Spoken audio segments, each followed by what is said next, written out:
This video is sponsored by A System. Have you considered my offer? I told you, we're not interested. You're making a mistake. I'm doing you a favor, old man. Let me tell you a quick little story, eh? There once was a little white pony, and he tried to make an offer to a big brown bear. And the big brown said, "Fuck off, pony." But the little pony wasn't getting it, so the big brown bear pulled out his gun and shot him in the head. It's a metaphor, are you getting it? Yeah, I think I'm getting it. Who you work for? Do you want me to say the name?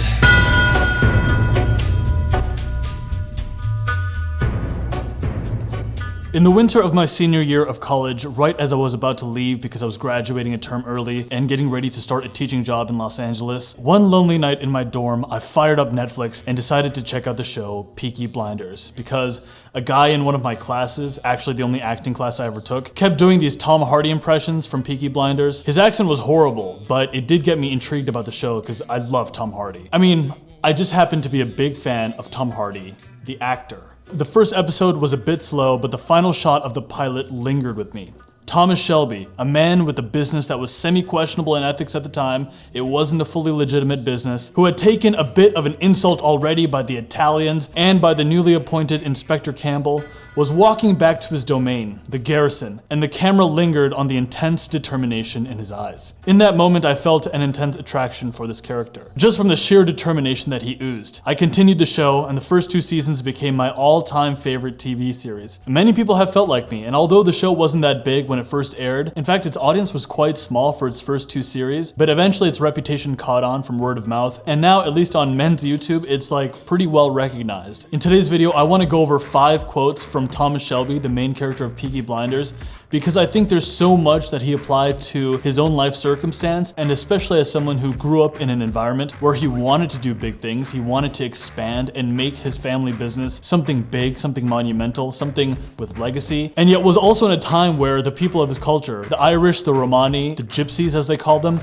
were sort of looked down upon in the show by the people of London and England at large. In fact, early on, when another character, Billy Kimber, is trying to insult Thomas Shelby, he calls him a pikey and drops a coin on the floor and tells him to pick it up. So even though this character is a bit of a gangster, there are a number of lessons that we can learn from him, and that's what I want to go over today. 5 quotes from Thomas Shelby and how we can apply them in our lives today. The first quote is this: "I can be fucking scared and carry on." One of the great indications of our success or incoming success to our roles as people comes from our ability to carry on despite how we feel about things. Because a good portion of the time, you might not feel good about the work you're setting out to do. I often don't feel compelled to write. It's one of the greatest barriers to me uploading videos on this channel, as is with a number of other things. Sometimes we feel inspired to do a certain thing, but many of the times we don't. What's cool about Thomas is that he gives very little value to his feelings. In fact, in the second episode of the series, when we're just starting to get to know this character, he consistently has a very stoic, empty look in his eyes. He doesn't give much in terms of his expressions, and when this barmaid asks him, "Do you want me to sing a happy song for you or a sad song?" he says sad. She says to him, "I gotta warn you, when people hear my sad songs, their hearts get broken." And he says, "My heart's already broken." And yet he's very even when he says this. Throughout the show, there is a number of things that could cause a guy like Thomas Shelby to break down,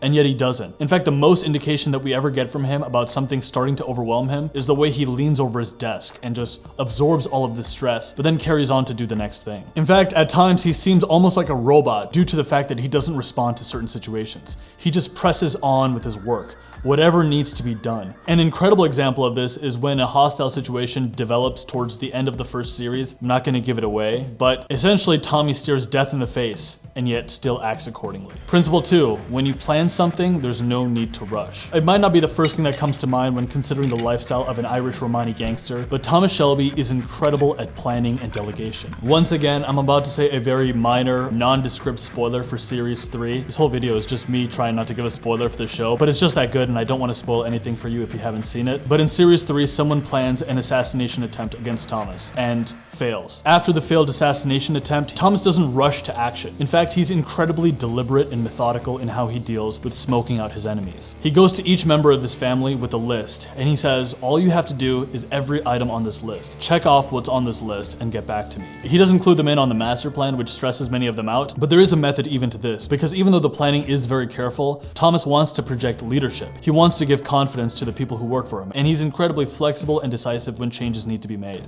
When I first got into personal development, I would read a lot of books by Brian Tracy. I used to reference him all the time in the early days of this channel, and one thing that's always stuck with me is Brian Tracy saying that 10 minutes of planning will save you 100 minutes in execution. I don't know if there's any studies to back up that claim, but I can definitely attest to the fact that when you even put in a little bit of thought power, a little bit into the planning stage of the work you want to do, or just the overarching goals that you have and how you might go about going after them, you definitely can move about your work much more smoothly. And even if plans change, as they so often do, and the initial plans you laid, have to change, doing that sort of work and getting any sort of planning going at all still makes a difference. It actually helps you be more flexible when changes need to be made. An example of this with my YouTube channel is, of course, my director parody series, of which I've made 5 videos, and we're almost done with our 6th one, the Steven Spielberg parody. Thomas and I always make a plan going into these videos, and yet so often the shot list that we created, the schedules that we set, the actors and the locations that I've reached out to make something work, to help fit that story together, it definitely never goes the way we originally planned it. If you've ever done any filmmaking yourself, I'm sure you can relate to the fact that,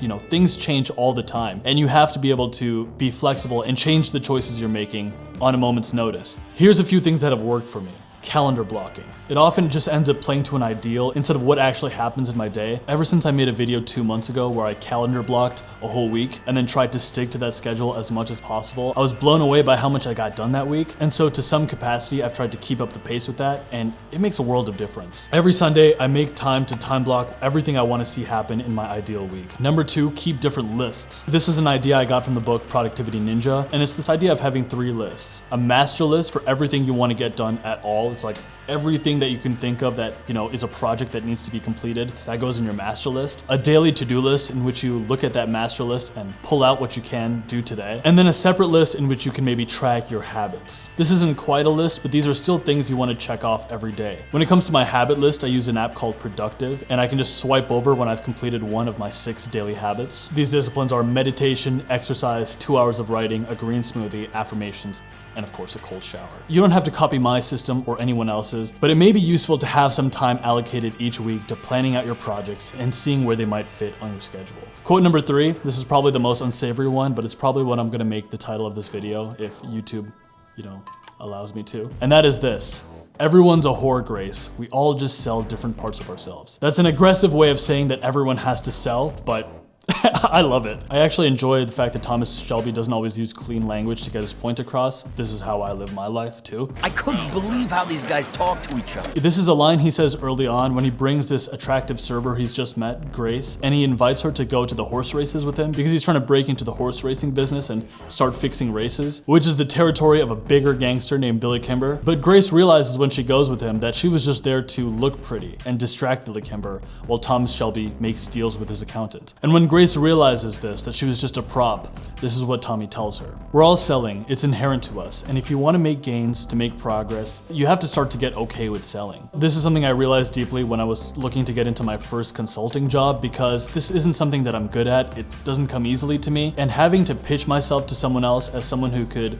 get the job done, even though I didn't feel like I had any experience or, who knows if I'm the best candidate for this thing. Sometimes you have to go ahead and put that extra energy into selling yourself, into making the deal go through, and then figuring out a way to follow through on your promise after the deal's been made. The same thing happened when I was submitting myself for auditions to acting agents. In both cases, I realized that I needed to create a portfolio to the best of my ability and then to sell myself to the people I was reaching out to. Daniel Pink has a great book on this concept called To Sell is Human. In it, he says this: to sell well is to convince someone else to part with resources, not to deprive that person, but to leave him or her better off in the end. One thing I realized later on and sort of had to come to terms with is, if I want to move towards my goals a little more, my dreams a bit more, one of them being to create YouTube videos with higher scope, I have to be willing to sell. And I resolve this by trying to sell with integrity, by promoting products that I genuinely believe in.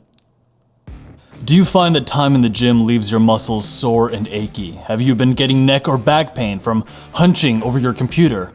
Or do you live a lifestyle, in general, that creates muscle tension? A-System creates high-quality design-led products to help you look, feel, and perform your best. Their Radical Relief Gel does just what the name says.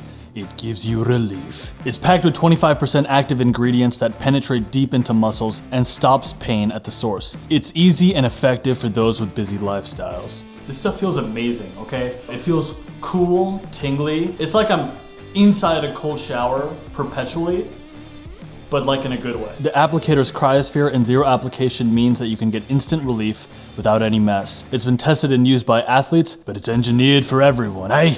Including us pikeys. A-System is the most powerful instant pain fighting product on the market.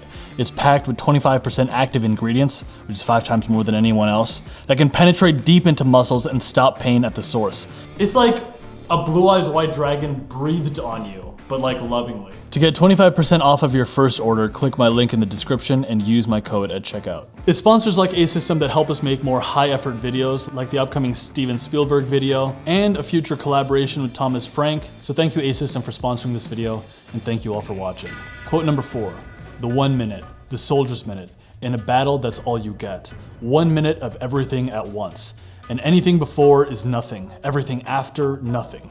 Nothing in comparison to that 1 minute. The backstory of Thomas Shelby is pretty harrowing. He was a soldier in the Great World War, and he had one of the worst jobs in it. He was a tunneler, where soldiers would dig underground tunnels to gain access to enemy lines and such, and often tunnelers would come across soldiers from the enemy side, and they'd have to engage in this brutal, horrifying, close encounter, hand-to-hand combat that was deeply traumatic. Thomas Shelby is someone who's obviously suffering from PTSD, but his close association and relationship with death in his time as a soldier turned him into a man of sincere fearlessness, at least in his actions. It's a sad aspect of the show, but at times it seems as if a part of Thomas Shelby is dead already. Of course, that's not a principle that I'm telling you to embody, but it cannot be denied that it does bestow a strange gift, the gift of living immediately. When he's having a drink at the garrison during a rainy night, Thomas Shelby says these words, that for him, it's all about this 1 minute, the soldier's minute. That's the only time he's living. Now, of course, he's still a fantastic planner, he can still be future-minded, but when it comes to life and emotion and feeling, he really just does what needs to be done right this second, which is what makes him so powerful. And the final quote, it's probably my favorite line in the whole series, one of the great lines in all of television. I'm not a traitor to my class. I am just an extreme example of what a working man can achieve. I don't think I have any insight to add on top of this except for fuck, that's badass. But it does serve a reminder that no matter what your stature in life is, it can be changed, which is pretty exciting.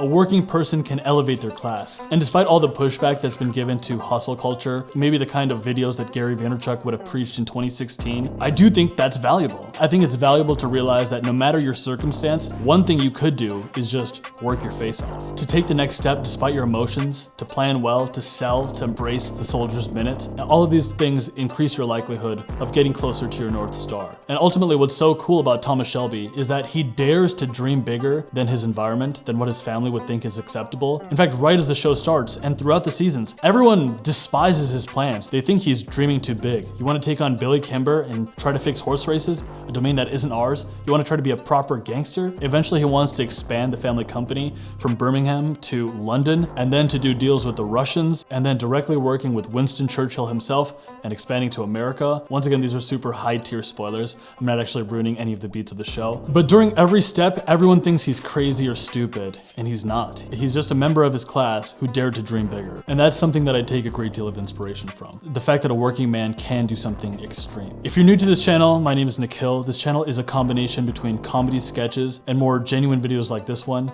We've got a couple of cool series that I'm really proud of and working on expanding, such as the genre series in which we take some trope in film or television and expand the principles of it, hopefully through a cinematic lens. A director parody series, which is a part of a niche that I'd like to call cinematic comedy. I also have a weekly newsletter at captainsinbad.com/newsletter, in which I give an article every week on what I've been wrestling with, my deeper thoughts on filmmaking, creativity, and productivity that are outside of the YouTube algorithm. So if you're interested in that, you could check that out. But with that being said, for those of us who are willing to plan well, to sell ourselves, to embrace the soldier's minute, to go through the motions even if we are feeling a certain emotion, even if we are scared, and hopefully, in doing so, to become an extreme example of our class, to us I say, greatness is coming. Cheers. By order of the Peaky Blinders.